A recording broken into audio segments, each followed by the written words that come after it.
வணக்கம். நான் உங்கள் ஜோதிடர் மனோஜ்குமார். இன்னைக்கு பார்க்கக்கூடிய டைட்டில் என்னன்னு கேட்டீங்கன்னா, தை மாதம் ராசி பலன்.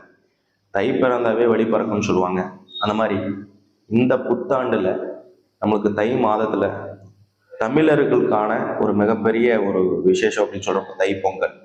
அந்த தைப்பொங்கல் நாட்களில் ரொம்ப விசேஷமாக, ரொம்ப பத்திரமா, ரொம்ப சந்தோஷமாக ஃபேமிலியோடு கொண்டாடணும்னு இறைவனை பிரார்த்திக்கிறேன். அதே மாதிரி இந்த மாதம் பார்த்தோம்னா கிட்டத்தட்ட கும்ப ராசியில 319 டிகிரியில சதய நட்சத்திர 4ஆம் பாதத்துல ராகுவோட சாராம்சம் வாங்கி ராகுவோட திசா இருப்பிலேயே இந்த மாசம் பிறக்க இருக்கிறது. அப்ப இந்த மாசத்துல பார்த்தோம்னா எவ்விதமான மாற்றங்கள் வருது. இப்ப இந்த மாசமாச்சு நம்ம டெவலப்மெண்ட்டுக்கு எந்த விதமான ஒரு வலிமைக்கு போகும், அடுத்த கட்ட ஸ்டேஜுக்கு போகுமா, இல்ல அடுத்த கட்ட சூழலுக்கு போகுமா அப்படின்னு எதிர்பார்ப்பு சார்ந்த விஷயம். ஏன்னா என்னைக்குமே நம்ம மனிதருக்கு ஒரு எதிர்பார்ப்பு இருக்கு. அந்த எதிர்பார்ப்பு பார்த்தோம்னா இருக்கிற நிலைமையில இருக்கக்கூடாது, இன்னும் டம்ப் ஆகக்கூடாது, இன்னும் கீழ் நோக்கி போகக்கூடாது அப்படிங்கிற ஈகோ இருக்கு எல்லாத்துக்குமே. அப்ப அந்த ஈகோங்கிறத நம்ம வளர்ச்சியை நோக்கி இருக்குன்னு சொல்லுவோம். அப்ப அந்த ஈகோ நம்ம ரெக்கவர் பண்ணி வெளியில வரணும். அதுக்கான நேர காலம் இருக்கா, ஆப்பர்ச்சுனிட்டி இருக்கா, டைம் நம்மளுக்கு சப்போர்ட் பண்ணி கொடுக்குமா, இதுக்கான விஷயங்கள்லாம் இந்த வீடியோல ரொம்ப டீட்டெயில்டா, ரொம்ப தெளிவா, கிளீனா பார்க்கலாம். தொடர்ந்து நம்ம சேனலை சப்ஸ்கிரைப் பண்ணிட்டு பார்த்துட்டு இருக்கிற எல்லாருக்கும் என்னோட நன்றிகள். புதுசாக பார்க்குறவங்க நிறைய பேர் சப்ஸ்கிரைப் பண்ணாமல் பார்த்துட்டு இருக்கிறீங்க. நம்ம சேனலை சப்ஸ்கிரைப் பண்ணுங்க. அப்பனா தான் அடுத்தடுத்த வீடியோஸ் தொடர்ந்து உங்களுக்கு கிடைக்கும். நம்ம சேனல் சப்ஸ்கிரைப் பண்ணுங்க, ஷேர் பண்ணுங்க, கமெண்ட் பண்ணுங்க. உங்களோட சப்போர்ட் நம்மளுக்கு ரொம்ப தேவை. மீனராசி, கிட்டத்தட்ட இந்த மீனராசிக்கு ராகு பயிற்சி ஆனதுலேருந்து, இந்த சனி பயிற்சி ஆனதுலேருந்து நம்மளுக்கு சனி ஆரம்பிச்சிருச்சா, இந்த ராகுவோட பிரச்சனைகள் உண்டா அப்படின்னு சொல்றத விட ஸ்டார்டிங் ஸ்டேஜில் இருக்கக்கூடிய ஒரு வாய்ப்பு. அப்போ இன்னைக்கு தான் ஒரு கிணத்துல குதிச்சிருக்கிறோம், நீச்சல் கற்றுக்க போகிறோம். இந்த கற்றுக்க போகக்கூடிய ஸ்டேஜில் அந்த ஒரு வேகத்தில் நம்ம என்ன வேணாலும் செய்யலாம்னு சொல்கிறோம் இல்லையா? அந்த மாதிரி சூழலில் இருக்கிறதுனால நமக்கு பெரிய விதமான பிரச்சனைகள்லாம் கிடையாது, ஓரளவுக்கு சமாளிக்கலாம். அந்த சமாளிக்கிறது இல்லாமல் உங்களோட ராசி அதிபதியான குரு உங்களோட 2ஆம் இடம், நட்புக்காரகத்துவமான இடத்துல 2ஆம் இடத்துல செவ்வாவோட வீட்டில், அதாவது மேஷத்தில் இருக்கிறாருங்க.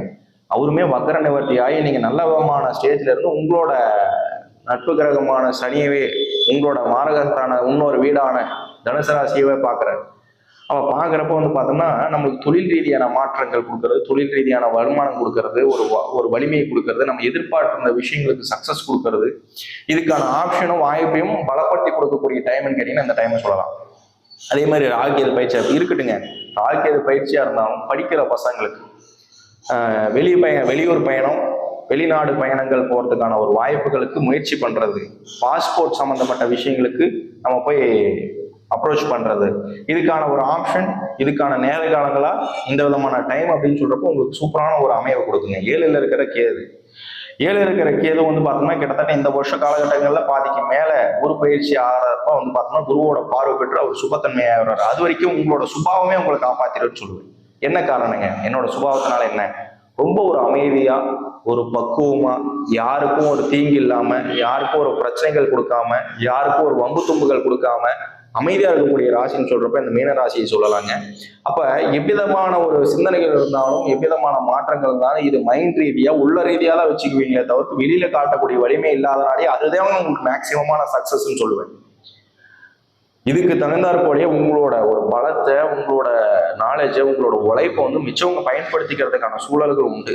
அப்ப அந்த பயன்படுத்திக்கிறாங்கன்னு சொல்றது நீ இந்த மாதிரி நேர காலங்களில் கொஞ்சம் தெளிவா இருக்கிறது நல்லதுங்க. ஏன்னா உங்களால உங்களோட விஷயத்த மேக்சிமம் உங்க கூட பிறந்தவங்களும், உங்களோட நட்பு ரீதியா இருக்கிறவங்களும், உங்க ஃப்ரெண்ட்ஷிப் சார்ந்த விஷயத்துல, உங்க பிசினஸ் சார்ந்த விஷயத்துல, உங்களோட பார்ட்னர்ஷிப்ல இருக்கிறவங்க எல்லாருமே, ஒரு மனைவியா இருந்தாலும் கணவரா இருந்தாலும் உங்க இயலாமையை, உங்களோட குணாதிசயத்தை பயன்படுத்திக்குவாங்க. பரவாயில்லங்க, இருந்துட்டு போகுது. இப்ப நம்ம குடும்பத்தாருக்கு அந்த சப்போர்ட் கொடுக்கலாங்க. இந்த குடும்பத்தாருக்கு சப்போர்ட் கொடுக்கக்கூடிய வாய்ப்பு என்ன காரணம், என்ன ரீசன்? 2ல குடும்பஸ்தானத்துல குரு உட்காந்துருக்கிற உங்க ராசி அதிபதியின் குரு வக்கர நிவர்த்தியாக உட்காந்துருக்கிறாரு. நல்ல ஒரு பெனிஃபிட் உங்களால இந்த காலகட்டத்தில் விரயங்கள் இருக்குங்க. பணம்ல உங்க ராசிக்கு பணம்ல சனி விரயம் இருக்கு, நிச்சயமா விரயம் இருக்கு. அந்த விரைய சுப விரயங்களா ஆக்குறது, ஆடம்பர விரயங்கள் இல்லாம. அப்போ பார்த்தோம்னா ஃபேமிலியை ஒரு சந்தோஷமான ஸ்டேஜில் வச்சுக்கிறது.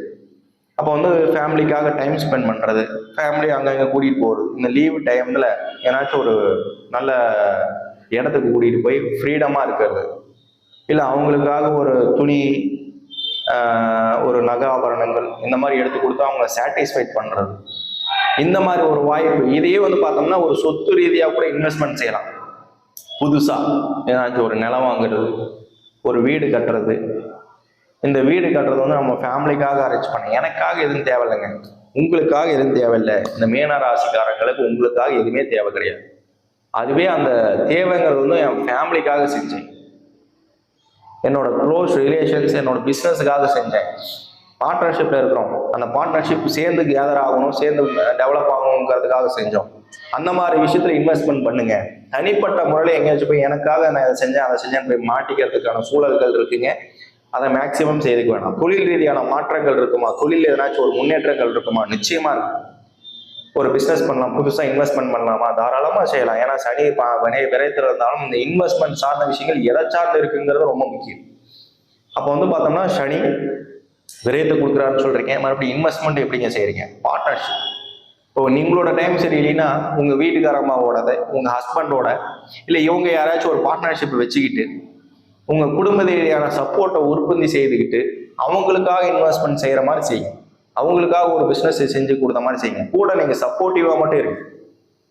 அந்த சப்போர்ட்டிவா இருந்தாவே நல்ல விதமான ஒரு பொசிஷனுக்கு வந்துடலாம். படிப்பு சார்ந்த விஷயத்துல தடங்கள் கிடையாதுங்க, முன்ன சொன்ன மாதிரியே தான். படிக்கிற பசங்களுக்கு, இந்த மீனராசிக்காரங்களுக்கு இன்னைக்கு உடல் ரீதியான பிரச்சனைகள் கொடுக்கலாம், சின்ன சின்ன மருத்துவ ரீதியான செலவு கொடுக்கலாம், திடீர்னு எதனாச்சும் ஆஸ்பத்திரி செலவுகள் கொடுக்கலாம், மருத்துவ ரீதியான ஒரு பாதகத்தை கொடுக்கலாம், ஒரு 5 நாள் 10 நாளுங்கிறது லீவ் போடுற மாதிரி வரலாம்.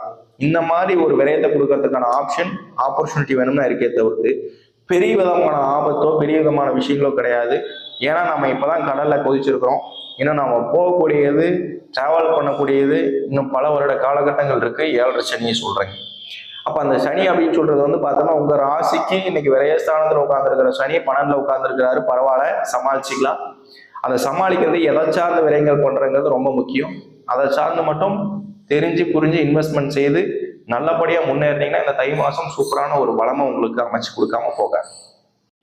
தொடர்ந்து நம்மளோட ஃபாலோவர்ஸ் கேட்கறத விஷயங்கள் கேட்டீங்கன்னா, திருமண சார்ந்த விஷயங்கள் வந்து பார்த்தோம்னா எனக்கு 30 வயசு ஆகுது, 40 வயசு ஆகுது, திருமண தடைகள் ஏற்படுத்திட்டு இருக்கு, ஆனா என்னோட சுத்த ஜாதகமா இருக்கு, நிறைய தடங்கள் ஏற்படுது அப்படின்னு சொல்றதெல்லாம் அடுத்தடுத்த கமெண்ட்ஸ் நம்மளுக்கு வந்துகிட்டே இருக்கு.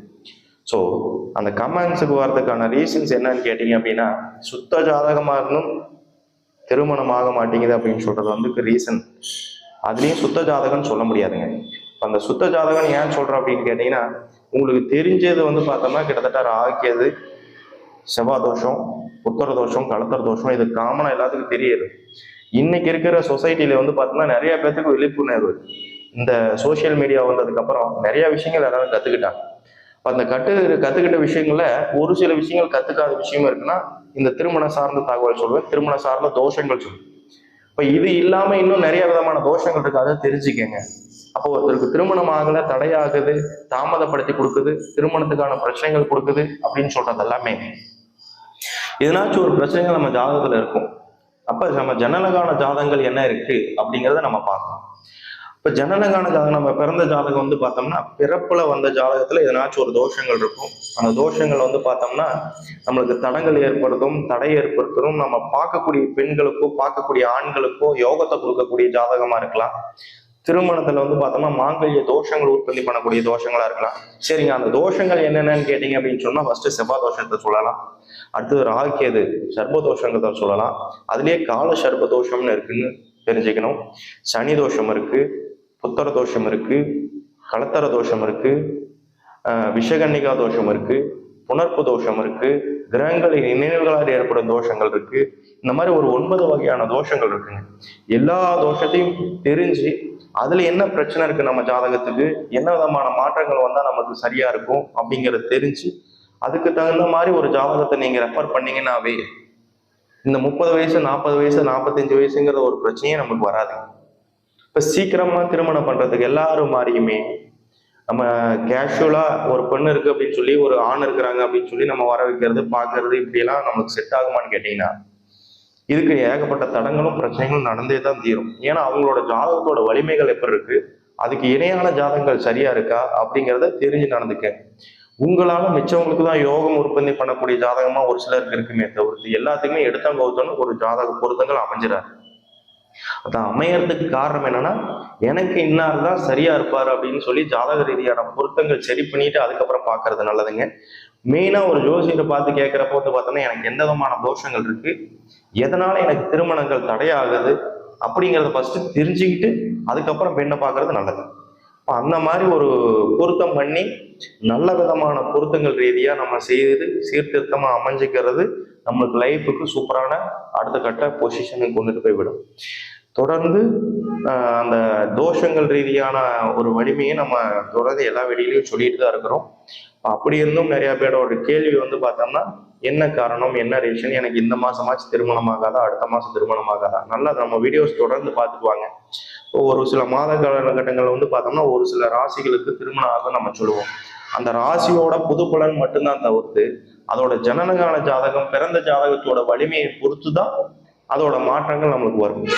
அப்ப வந்து பார்த்தோம்னா மெயினான ரீசன் நம்மளுக்கு அந்த பிறப்பு ஜாதகத்தோட வலிமையை பொறுத்து நம்ம திருமண சார்ந்த விஷயத்துல நல்ல விதமா அமைச்சுக்கிட்டு இந்த வருட காலகட்டங்களாச்சு 2024 நம்மளுக்கு ஒரு நல்ல லைஃப் அமைஞ்சு, நல்ல பிஸ்னஸ் அமைஞ்சு, நல்ல ஒரு ஃபேமிலி அமைஞ்சு, இல்லை புத்திர பாகிய ரீதியாகவும் நல்ல விதமான புத்திர பாகியங்கள் அமைஞ்சு சீர்திருத்தமான லைஃப் அமையறதுக்கு பரிபூர்ண வாழ்த்துக்கள்.